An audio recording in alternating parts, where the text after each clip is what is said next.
تازہ ترین ویڈیوز کے لیے چینل کو سبسکرائب کر کے بیل آئیکن اور آل نوٹیفیکیشن پر کلک کریں تاکہ آپ کو ملے ہر اپڈیٹ سب سے پہلے۔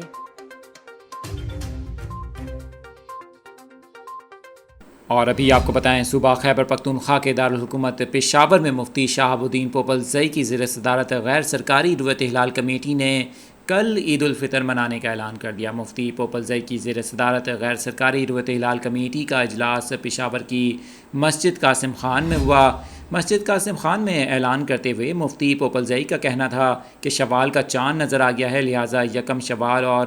عید الفطر پیر 2 مئی کو ہوگی۔ خیال رہے کہ اس سے قبل مرکزی رویت ہلال کمیٹی کا اجلاس ہوا، جس میں مولانا عبدالخبیر آزاد نے اب سے کچھ دیر پہلے پریس کانفرنس کرتے ہوئے بتایا ہے کہ ملک بھر میں کسی بھی علاقے سے شوال کا چاند نظر آنے کی کوئی شہادت موصول نہیں ہوئی، لہٰذا